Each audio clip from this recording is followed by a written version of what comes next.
PodCloud Backstage, novembre 2021. Bonjour à tous, à toutes ainsi qu'aux autres et bienvenue dans ce 3e épisode de PodCloud Backstage où on va vous tenir au courant des coulisses de PodCloud. On va commencer par le studio, donc justement, POF, où on en est du studio et du développement de ce nouveau studio qui doit sortir en avril prochain. Où on en est alors on avait fait le login la dernière fois. On avait fait le login. Ça me fait rire parce que j'ai eu l'impression qu'on avance tout doucement, mais on a maintenant un petit sélecteur avec la liste des podcasts des gens. Et quand on a plus de 3 podcasts, on a accès à une petite barre de recherche que j'ai appelée l'Omnibar. Qui permet de chercher dans tous ces podcasts rapidement et de switcher d'un podcast à l'autre rapidement. Il y aura probablement un raccourci clavier sur le navigateur qui vous permettra de switcher d'un podcast à l'autre. Si vous avez, je sais pas, envie de regarder les statistiques de tous vos podcasts, vous pourrez switcher d'un podcast à l'autre en restant du coup théoriquement sur la même page, c'est le but, et juste changer le podcast en fait, que vous êtes en train de visualiser, mais rester dans la même section, donc la liste des épisodes, donc t'es sur les statistiques d'un podcast, tu switches de podcast, c'est ça. Tu restes sur les statistiques, mais d'un autre podcast. Tu es sur la liste des épisodes, tu switches de podcast, tu es sur la liste des épisodes de l'autre podcast. C'est ça le but en fait? C'est ça, ouais, que je suis en train d'essayer de faire. Alors, je pense que ça devrait bien se passer. Pour l'instant, on a surtout tout ce qui est interface, etc. Comme on n'a pas encore les vues des épisodes, des statistiques, etc. J'en suis pas encore là, mais en tout cas, pour ce qui est d'avoir la liste des podcasts, de chercher dedans, de commencer à taper, ça vous donne les podcasts qui correspondent à ce que vous avez tapé. Une recherche interne dans le studio, en fait. Parce que là, nous, ce qu'on vous encourage à faire sur PodCloud, c'est à faire autant de podcasts que ce que vous le souhaitez, tout simplement, voire même de faire des sous-podcasts de vos émissions, vu que je rappelle que l'offre de PodCloud, c'est d'avoir un hébergement sur lequel vous êtes libre de l'utiliser pour 1 ou 10 000 podcasts, dans l'absolu. Donc nous, on prévoit quand même, dès le début, le fait que vous puissiez avoir un nombre assez important de podcasts, d'où le fait qu'il y ait cette recherche-là. Je sais que c'est déjà le cas de certains utilisateurs qui ont des fois une dizaine de podcasts avec beaucoup d'émissions ou même on peut citer dans la fiction, il y a par exemple toute l'équipe de Javras là qui a toute leur fiction, enfin pas toute leur fiction, mais ils ont énormément de fictions qui sont sur PodCloud et du coup trois lignes dans le sélecteur de podcast, ça aurait pas suffi vu qu'ils en ont peut-être près d'une vingtaine ou d'une trentaine référencés sur PodCloud. Donc du coup, on sait qu'il y a des gens qui ont besoin d'avoir cette fonction voilà d'accès rapide d'un podcast, de pouvoir sauter d'un podcast à une autre. Et puis même nous avec nos pouvoirs d'administrateur où on peut accéder à n'importe quel podcast. On a autant de podcasts que ce qu'il y en a de créés sur PodCloud. C'est ça, voilà. On a accès à tous les podcasts évidemment pour filer un coup de main quand il y a besoin et vérifier que tout se passe bien quand on nous demande notre aide. Donc ça colle un peu comme tu dis avec notre offre où de toute façon vous n'êtes pas limité dans le nombre de podcasts, donc il faut qu'on ait une interface qui permette de sauter d'un podcast à l'autre facilement, contrairement peut-être à d'autres concurrents où ça va être vous créez un compte et vous pouvez faire qu'un seul podcast, ou vous pouvez en faire que quelques-uns et du coup en fait vous rechargez toute l'interface quand vous changez de podcast. Par exemple sur YouTube aussi c'est le cas. On n'est pas non plus censé avoir 15 000 chaînes YouTube, donc du coup quand on change de chaîne YouTube ça recharge toute l'interface. Oui. Et on change de compte utilisateur en fait. Et au-delà de 15 chaînes, ça commence à être vite le bordel sur YouTube quand même. Moi j'en ai déjà pas mal, donc beaucoup qui ont jamais servi, et c'est vrai que c'est compliqué de choisir dans cette liste. Voilà, donc on fait mieux que YouTube. Voilà, c'est un peu pour résumer. En tout cas, on essaye de faire un truc joli et sympa, parce que comme on le disait aussi à chaque fois, on est aussi utilisateur de la plateforme, donc forcément, on essaye de faire un truc qu'on trouve sympa nous aussi à utiliser. En parlant de trucs sympas, parlons pas de Toulouse. Oui. Parce que entre le dernier épisode et maintenant, Pod Toulouse s'est produit, donc c'était le 30 octobre. C'est produit, dernier. on dirait un spectacle. Exactement, c'était un magnifique spectacle. Un spectacle ou un meurtre. De grande ça s'est amitié. produit.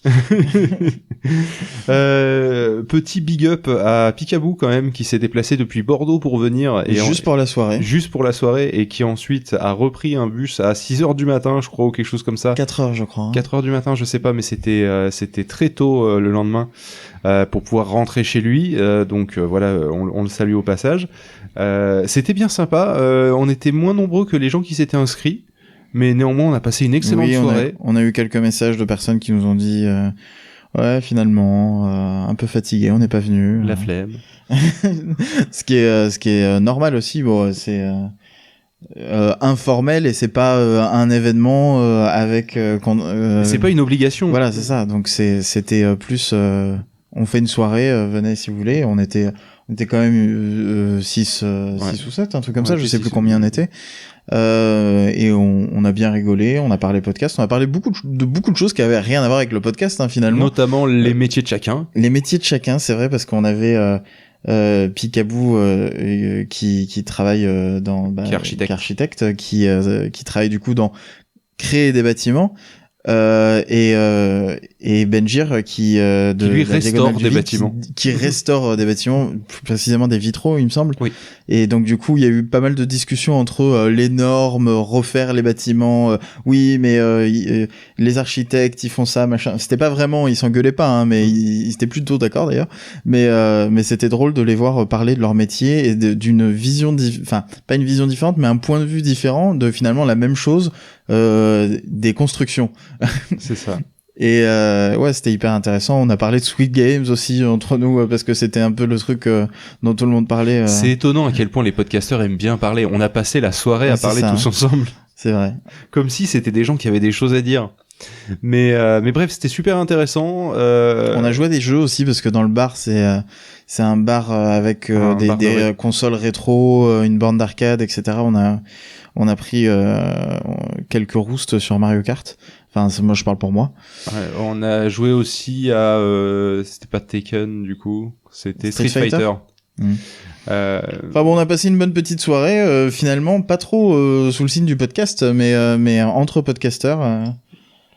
Mais voilà, donc on ne peut que vous conseiller de vous inscrire à l'édition prochaine, qui se trouve être le 29 janvier, de mémoire, à confirmer. Je mettrai le lien vers l'Eventbrite, l'endroit pour s'inscrire, dans la description de l'épisode. Comme d'habitude, comme la dernière fois, c'est gratuit, c'est-à-dire que on met en place une espèce de billetterie, mais en fait c'est juste parce que c'est le service le plus pratique qu'on a trouvé pour savoir le nombre de personnes à peu près qui vont venir et pour pouvoir appeler le bar et dire on sera à peu près tant et qui nous réserve une table en cohérence avec le nombre de personnes qui ont l'intention de venir. Qui ont l'intention de venir. Et puis après, de toute façon, on s'arrange sur place. Si vous voulez venir alors que vous étiez pas inscrit ou inversement que vous voulez pas venir alors que vous étiez inscrit, c'est pas grave, on s'en fout. On est vraiment en mode à la cool dans un bar. Il y a pas de, c'est pas un truc formel avec une salle ou quoi que ce soit. C'est vraiment rencontre tranquille rencontre les podcasteurs de ta région. Exactement, les podcasteurs chauds de ta région. Comme nouveauté ce mois-ci, il y a le partenariat avec Ko-fi dont on avait parlé dans le premier épisode. C'est vrai. On n'en avait pas parlé dans le deuxième ? Je crois pas.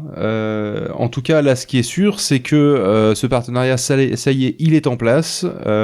Vous avez la possibilité d'utiliser Ko-fi et les commissions seront reversées intégralement à PodCloud.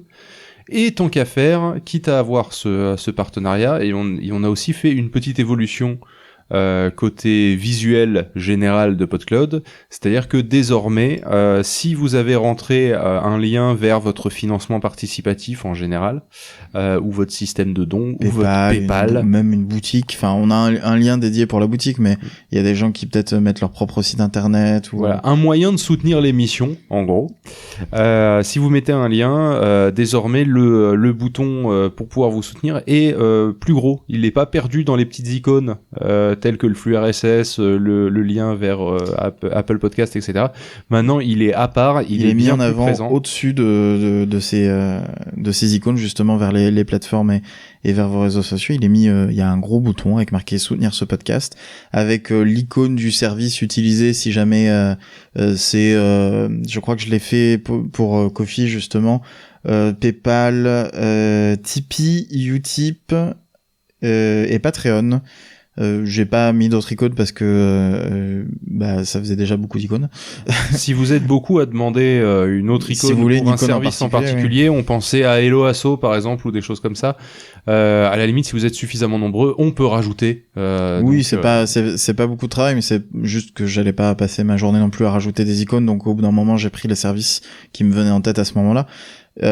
C'est du coup mis en avant sur le mini-site, aussi sur le catalogue, et on a fait une autre modification sur le mini-site, c'est que maintenant sur la page des épisodes, le lien vers un épisode en particulier, on remet la pochette avec la description et avec ce bouton-là et les réseaux sociaux, etc.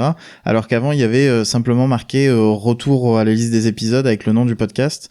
Et en fait, c'était dommage parce que quand vous partagiez un épisode, vous aviez pas la description du podcast, justement, et quand les gens tombent dessus sur un épisode, sur un lien vers un épisode, ils avaient aucune information de qu'est-ce que c'était le podcast de cet épisode. Et ils avaient pas les petites icônes pour s'abonner. Ils avaient pas, voilà, les icônes pour le flux RSS, etc. Donc du coup, en fait, on s'est dit, c'est bête, parce qu'en fait, il y a beaucoup de choses aussi qu'on a fait il y a très longtemps et qu'on modifie pas parce qu'on n'y fait pas attention, mais quand on revient dessus, on regarde et on dit bah non, en fait c'est bête, on aurait dû faire autrement, et du coup on l'a changé, on a mis maintenant tout ça, toutes les informations du podcast, donc vous avez aussi ce bouton là qui est présent à cet endroit là sur chaque épisode, et qui est présent aussi sur les applications de lecture, notamment je crois Overcast sur Podcast Addict sur iOS, et Podcast Addict c'est sur Android qui le supporte. Et il y a d'autres applications, alors je saurais pas vous dire lesquelles de tête à part ces deux-là. Je suis même pas sûr que ce soit Overcast qui le supporte. Donc en gros, si on rentre son truc Podcast Addict, c'est sûr, et d'autres applications supportent le fait d'afficher un lien de soutien, justement, avec marqué soutenir ce podcast, un peu dans le même style, avec souvent un symbole de $, ou ce genre de choses. Et ce lien, du coup, ce sera celui que vous avez rentré dans le studio PodCloud. Et du coup c'était déjà le cas avant, mais on le rappelle, mettre ce lien, c'est aussi le rendre visible sur certaines applications qui proposent cette fonctionnalité. Très bien. Au niveau des fonctions qui sont prévues pour ce qu'on va appeler le PodCloud Legacy, c'est-à-dire le PodCloud tel que vous le connaissez à l'heure actuelle et pas le nouveau studio et les versions prochaines. Est-ce qu'il y a d'autres choses qui sont dans les cartons? Alors, il y a quelque chose qu'en fait on a fait il y a quelques jours, et que c'est vrai que maintenant là tu m'y fais penser, j'y pensais pas avant qu'on fasse l'émission et qu'on se dise ce qu'on allait dire, mais les fiches du catalogue utilisent une couleur de fond qui correspond à celle de la couleur primaire de votre pochette, la couleur la plus utilisée dans la pochette. On a modifié ça parce que des fois c'était pas très beau sur certaines pochettes. Il y avait des contrastes assez compliqués entre rouge et noir, jaune et noir, enfin il y avait beaucoup de combinaisons qui marchaient pas trop parce que du coup c'était des couleurs très brutes, on va dire, enfin très primaires justement, très vives, couleurs vives, et du coup ça pouvait abîmer la rétine. C'est ça. Et du coup en fait on a pastelisé toutes les couleurs, c'est-à-dire que j'ai rajouté quelques lignes de code pour rendre les couleurs sombres plus sombres, donc finalement elles sont pas très pastel celles-là. Et les couleurs claires plus claires, et donc du coup en fait ça augmente un peu le contraste entre le texte et le fond, et ça donne un aspect, du coup c'est plus comme avant où vous aviez par exemple, je sais pas, vous aviez une pochette qui était complètement bleue, et ben le fond avait le même bleu, le fond de la page avait le même bleu que le bleu de votre pochette. Maintenant il va avoir un bleu un peu plus clair, donc c'est un rappel quand même à votre pochette. Mais ça améliore la lisibilité et ça marche mieux de manière générale. On a fait le tour un peu sur pas mal de podcasts pour voir ce que ça donnait, et ça rend l'aspect plus lisible, l'aspect général plus lisible. Ce qui était quelque chose qu'on nous reprochait parfois sur certaines pochettes. Alors le problème c'est qu'on avait quelque chose qui marchait bien sur qui marchait très bien, voilà, sur 90% des pochettes, et sur 10% des pochettes, bon, c'est des chiffres qu'on sort comme ça, on sait rien, mais en gros ça marchait bien vraiment la majorité du temps, et des fois ça marchait pas du tout. Alors que là ça marche plutôt bien. mais sur 100% des pochettes. Donc c'est quand même mieux d'avoir quelque chose qui a pas des cas particuliers où ça marche pas du tout. Ok, mais c'était ça que j'avais en tête en fait. Je pensais que c'était pas encore en place. Si, c'est en place. C'est déjà en production, tout fait. On arrive sur la fin de cette émission. Je voudrais juste rappeler quelque chose sur lequel on a communiqué sur les réseaux sociaux, mais qu'on n'a pas eu l'occasion de citer ici, c'est que on rappelle que PodCloud, c'est non seulement donc un service d'hébergement, mais c'est aussi derrière une volonté réelle de faire avancer le podcast francophone. Et ça passe aussi par le faire mieux connaître. Donc si vous tenez une radio associative ou une radio locale ou un journal local ou quoi que ce soit, sachez que nous on est volontaires pour venir expliquer ce qu'est le podcast, pourquoi il est important de s'exprimer, de faire du podcast.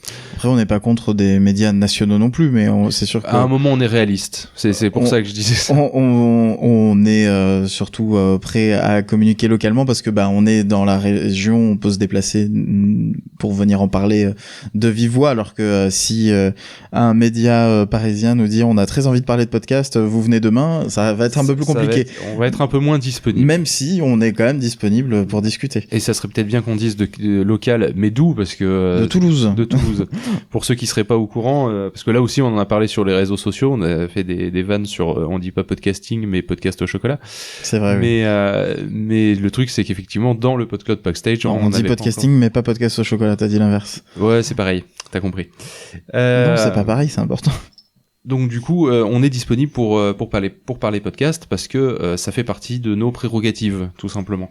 Et si vous avez des contacts... C'était l'intention de base, de toute façon, de l'association qu'on avait montée il y a 10 ans maintenant. Exactement. La promotion, l'objectif de l'association, c'était promouvoir le podcast en France. C'est ça. La liberté d'expression et le podcast.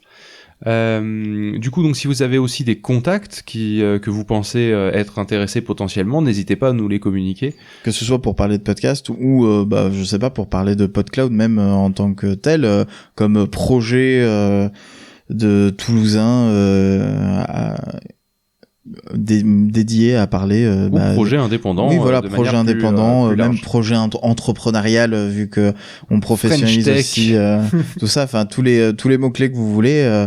On est ouvert aux discussions, évidemment. On n'est pas contre un peu de promotion quelque part, qu'on parle du projet on le fait pour le faire connaître à tous et pour le faire grandir.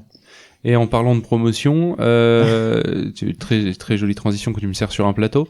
On va terminer l'émission sur une promotion en cours pour ceux qui déménageraient depuis un hébergeur de podcast autre que PodCloud. En ce moment, on vous propose 3 mois gratuits au Yodin pour avoir bien le temps de tester PodCloud et bien d'avoir le temps de déménager tranquillement. Donc du coup, et puis pour quelque part vous laisser convaincre, parce qu'on sait qu'un déménagement, ça demande quand même psychologiquement un pas à franchir pour sauter le pas et se dire oui, il faut quand même que je bouge tout, que je vérifie que tout marche bien, etc. Psychologiquement, c'est compliqué peut-être de se dire ça. On vous rassure, pour déménager sur PodCloud, c'est vraiment 3 clics. Normalement, en moins de 5 minutes, c'est réglé. Ouais, peut-être un peu plus selon si vous avez beaucoup d'épisodes ou pas, mais vous avez rien à faire, ça se fait automatiquement. Ah oui, moi c'était 5 minutes de manipulation. Ah oui, de travail, on va dire, de travail à faire. Globalement, comment ça se passe? Vous rajoutez en fait votre podcast sur PodCloud. En tant que podcast, pour le rajouter au catalogue, vous avez soit via le studio PodCloud, soit dans l'interface, vous avez dans podcast, vous avez ajouté mon podcast. Il me semble que c'est par là que ça se fait. Et vous rajoutez votre podcast et en fait il y a un petit bouton déménager et là ça vous explique tout et ça vous accompagne pour déménager. Après nous on reçoit un mail, je vous donne tout le côté des choses, même notre côté. Tu veux dire que dans le backstage tu donnes les coulisses de PodCloud? C'est ça. Incroyable. C'est tout le backstage. De notre côté on reçoit un mail qui dit quelqu'un a déménagé, donc en général on est content parce qu'on dit ah super, il y a quelqu'un qui est venu et ça nous fait plaisir. Donc comme on est très gentil et prévenant dans notre travail. On va vérifier que tout s'est bien passé, aussi parce qu'on veut être certain que vous soyez bien accueillis et qu'il n'y ait pas un problème lors de la copie des fichiers, etc. Donc en général, je vais vérifier que tout s'est bien passé. Et quand tout s'est bien passé, j'envoie un petit mail pour dire bienvenue chez nous, et j'explique en général aux gens comment déménager. À ce moment-là, du coup, je prolongerai la période d'essai qui est de 30 jours habituellement, je la prolongerai à 90 jours pour les gens qui déménagent, pour les remercier d'avoir fait l'effort de changer d'hébergeur, parce qu'on sait très bien que changer, ça demande plus d'efforts psychologiques, de se dire c'est plus simple de rien faire et de rester à un endroit que de changer, même si on a des avantages à changer. Notamment le prix. Vu qu'on est les moins chers du marché. Entre autres. C'est un des avantages de PodCloud. Et puis aussi, si vous faites plusieurs émissions, comme on le disait, c'est pas plus cher. C'est-à-dire que ça reste 6 € par mois pour une ou 120 milliards d'émissions. Mais sur un cas plus réaliste, si vous faites 2-3 émissions, j'en ai vu... j'en vois pas mal des podcasteurs qui font 2-3 émissions et qui, chez leur hébergeur, payent par émission. Et là, ils payent donc une blinde. Chez nous, ce serait le même tarif que vous fassiez 1 ou 3 émissions. Voilà, ça sera 6 et le même service. Du moment que vous êtes en dessous des 100 gigas, que vous n'atteindrez probablement jamais dans votre carrière de podcasteur. Ça fait 1000 heures d'audio, 1000 heures, c'est vrai que c'est assez... Parce que moi, j'ai toutes mes émissions qui sont dedans. Ça fait plus de 10 ans que je fais du podcast. J'ai toujours pas rempli mes 100 gigas. 365 jours par an, si tu fais 2 heures par jour, ça fait toujours pas 1000 heures. C'est vrai. Si tu fais 2 heures par jour, ça fait pas 1000 heures. C'est vrai. Donc c'est vraiment beaucoup d'espace de stockage qu'on me propose. Malgré le fait qu'il n'y ait pas marqué illimité comme chez d'autres hébergeurs, c'est largement suffisant, ne vous inquiétez pas. Voilà, écoutez, je pense qu'on a fait le tour de tout ce qu'on avait à vous dire ce mois-ci. On se retrouve le mois prochain, comme d'habitude le 15. Et d'ici là, continuez à podcaster. N'hésitez pas à nous contacter. On est disponible sur Twitter, sur Instagram, sur Facebook, à la limite, pourquoi pas. On est disponible par mail, team@podcloud.fr. Et je mets principalement sur Twitter où nos DM sont ouverts. Et sur Discord aussi, vous pouvez passer, nous dire bonjour. Et rejoignez la communauté sur le Discord avec Blast et ses masterclass sur le domaine du son. Où justement en ce moment, tiens, petite parenthèse, il y a toujours quelqu'un pour aider. Il y a souvent Bigaston qui file des coups de main à un peu tout le monde avec ses talents de développeur ou même de petites bidouilles pour améliorer la vie et pour aider à régler des petits problèmes. Et puis sinon, nous on est nous-mêmes sur le Discord et on est là si jamais il y a la moindre question, que ce soit sur PodCloud ou en général. Ou sur le son, ou sur est-ce qu'il vaut mieux un filtre anti-pop ou une bonnette, comme la question qu'on s'est posée il y a pas longtemps. Alors sachez-le, si vous êtes dans un studio, un filtre anti-pop tout seul fait l'affaire. C'était ça la petite parenthèse que je voulais faire. C'est ça. Sinon une bonnette, a priori, ça sert un peu à tout.